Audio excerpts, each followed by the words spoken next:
There is something that nobody in the personal finance world wants to say out loud. And it is not because they do not know it, it is because it makes people uncomfortable. It challenges the clean, motivational narrative that gets clicks and sells courses. But if you have ever wondered why some people seem to accumulate wealth almost effortlessly, while others work just as hard and stay stuck in the same place for decades, the answer is not in the strategies. The answer is in the psychology.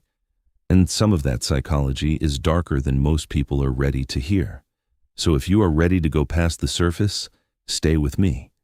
Because what I am about to share is going to change how you see money, how you see the people who have a lot of it, and most importantly, how you see yourself in relation to it. Let us start with something that sounds almost counterintuitive. Wealth does not accumulate because of positive thinking alone. Wealth accumulates because of a very specific psychological profile that includes things our culture does not celebrate openly.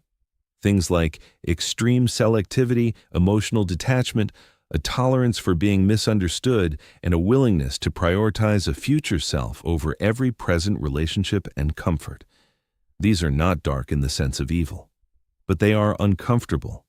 They are the parts of the wealth-building psychology that nobody puts in a motivational poster. And here's the first thing I want you to really sit with. The people who accumulate significant wealth are almost never the most generous people in the room in the short term. Not because they are selfish at their core, but because they have developed something that most people never develop. The psychological ability to say no to immediate social and emotional pulls in service of a longer vision. And in a world that constantly rewards generosity, connection, and presence with immediate positive feedback, the ability to resist that pull requires a level of psychological fortitude that most people underestimate. This is where the dark part begins. Because that fortitude, that capacity for selective detachment, it is not something you are born with. It is something that gets built. And the way it gets built is through a process that is deeply uncomfortable, often lonely, and frequently misread by the people around you. Think about what actually happens when someone starts to shift their financial behavior. They start saying no to dinners they used to attend. They stop buying rounds at the bar. They drive the same car for 5 more years when everyone around them is upgrading.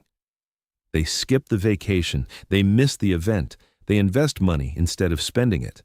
And what happens socially? People notice, people comment, people start to question whether you have changed, whether you think you are better than them, whether you still care about the relationship. The social pressure that gets applied when someone starts building wealth is enormous, and it is one of the most psychologically underestimated forces in personal finance. Most people cannot hold up under that pressure, not because they lack information or discipline, but because the psychological cost of being perceived as different, as selfish, as less fun, as less present, is simply too high. Their identity is too tied to the group. Their self-worth is too dependent on social approval. And the moment the financial behavior threatens the social connection, the financial behavior loses. Every time. The people who accumulate wealth have learned, consciously or not, to separate their self-worth from group approval.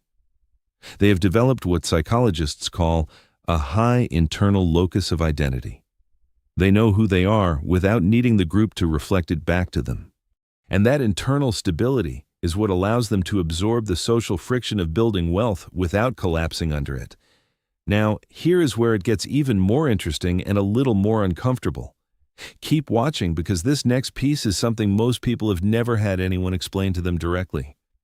There is a psychological phenomenon called the crabs in a bucket effect. You have probably heard the analogy. Put one crab in a bucket and it climbs out. Put multiple crabs in a bucket, and whenever one tries to climb out, the others pull it back down. Nobody is trying to hurt anyone. They are just responding to movement that feels like abandonment. And the same thing happens in human social groups around money. When someone in your social or family circle starts accumulating wealth, starts thinking differently about money, starts making choices that reflect a longer time horizon, the people around them feel something.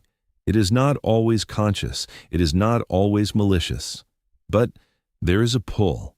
A gravitational force that operates through jokes, through guilt, through subtle criticism, through the slow withdrawal of warmth when the financial behavior does not align with the group norm. This is not evil. This is human, but it is dark. And it is one of the most powerful forces working against wealth accumulation in ordinary people's lives. The people who break through this are not heartless, but they have done a specific kind of psychological work. They have learned to distinguish between love and financial enmeshment.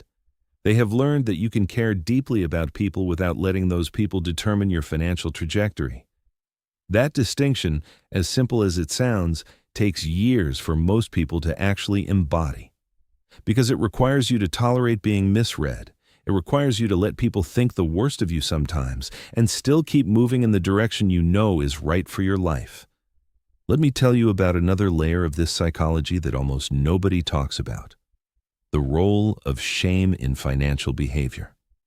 Shame is one of the most powerful psychological forces in human experience, and it operates in wealth accumulation in two very specific and opposing ways. There is the shame of not having enough, which drives people to overspend in order to appear successful, to buy status symbols they cannot afford, to perform a level of financial comfort they do not actually possess. This kind of shame is financially destructive. It hemorrhages money in the direction of appearance and away from actual accumulation. But there is another kind of shame that is equally destructive and far less discussed. The shame of having more than the people around you. The guilt that comes with pulling ahead financially when the people you love are still struggling. The discomfort of knowing you are making choices that are creating distance between your financial reality and the financial reality of your family, your friends, your community. This shame is subtle. It operates below the surface, but it is powerful enough to cause people to unconsciously sabotage their own financial progress just to maintain a sense of belonging and fairness within their group. Psychologists call this phenomenon financial self-sabotage rooted in survivor guilt. And it is far more common than anyone acknowledges. People who grew up without money, who watched their parents struggle, who internalized a tribal belief that wealth is something that happens to other people, not to people like us, carry this guilt like a weight they cannot name. And every time they get close to a real financial breakthrough, something happens. An unexpected expense that wipes out savings, a decision that seems logical in the moment but sets them back, a relationship crisis that demands financial sacrifice. The patterns repeat, the progress resets, and they cannot explain why because the mechanism is entirely unconscious. The dark psychology of wealth accumulation requires you to look at these patterns directly, not to judge yourself for having them, but to see them clearly enough that they lose their power over your behavior. And that requires a level of self-awareness that most people are never encouraged to develop, because the systems around us profit more from your spending than from your accumulation. Now I want to talk about something that connects directly to how your mind processes the idea of wealth itself. And this is crucial, so stay with me here. Most people have a deeply embedded psychological ceiling on what they believe is financially possible for them. It is not a conscious belief. You would never say out loud that you do not deserve to be wealthy. But the belief operates underneath the surface, shaping every financial decision you make. It shows up in the way you spend unexpected income. It shows up in the opportunities you do not pursue because you preemptively decide they are not for you. It shows up in the financial risks you never take because some part of you already decided the outcome before you even tried. This psychological ceiling is built over years. It is built from the messages you received as a child about who gets to be wealthy and who does not. It is built from the financial patterns you witnessed in your home, your neighborhood, your community. It is built from every time someone communicated to you, directly or indirectly, that money was something scarce, something dangerous, something for other kinds of people. And until you consciously identify and dismantle that ceiling, it will cap your financial growth more effectively than any external obstacle ever could. Here is what the dark psychology of wealth accumulation teaches us about this ceiling. The people who break through it are not the ones who simply want more. Everybody wants more. The people who break through it are the ones who have done the uncomfortable work of identifying where the ceiling came from, examining whether the beliefs that built it are actually true, and then deliberately behaving in ways that contradict those beliefs until new neural pathways are formed and a new financial identity takes root. This is not fast work.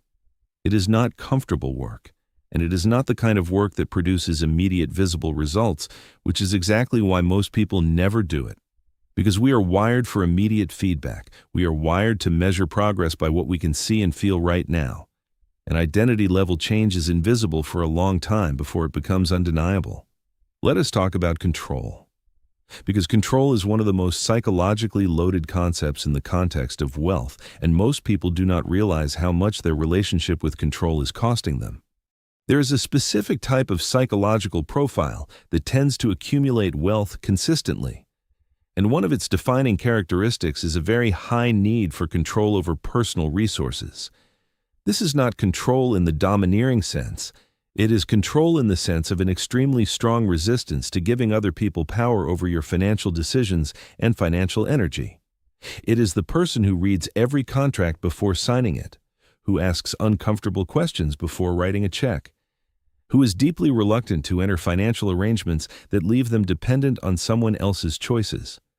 This trait is not universally admired. It can make people seem difficult, paranoid, overly cautious, not a team player. But it is directly correlated with wealth accumulation because it keeps financial power consolidated and intentional. It keeps money from leaking out through blind trust, social pressure, or emotional decisions.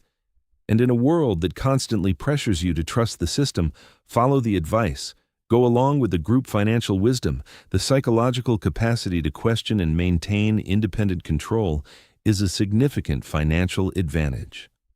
The darker version of this is what happens when people lack this control entirely. When financial decisions are made based on what keeps the peace, what makes someone else happy, what avoids conflict.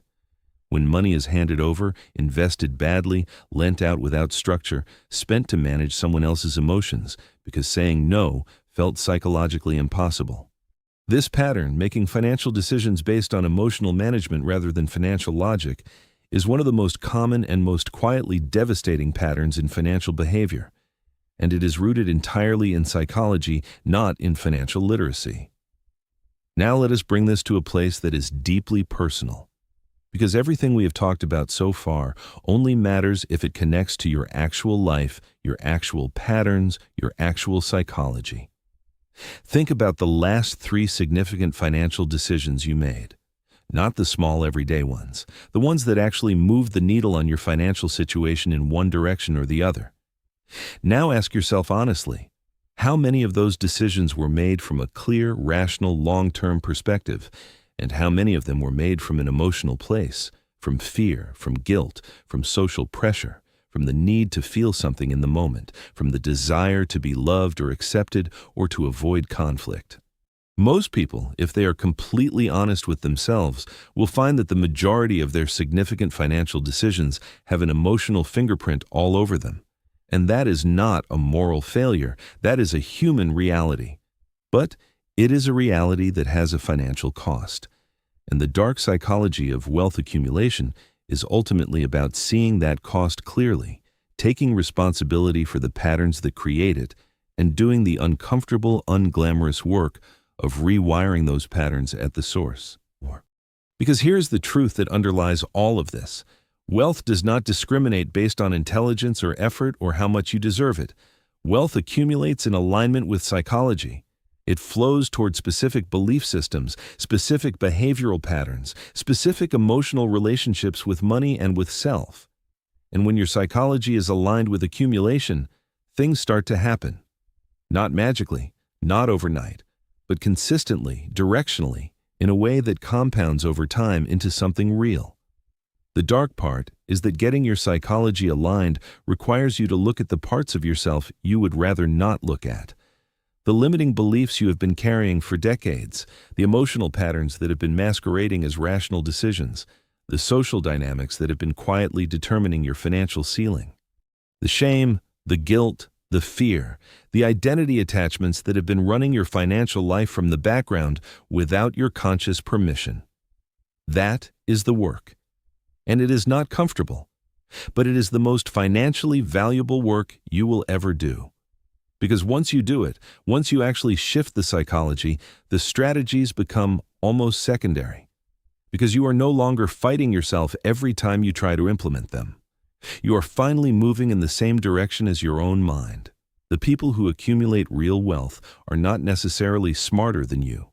They are not necessarily more talented or more disciplined in the conventional sense, but they have, at some point in their lives, done a version of this psychological reckoning. They have seen the patterns. They have named the beliefs. They have felt the discomfort of changing and chosen to keep going anyway.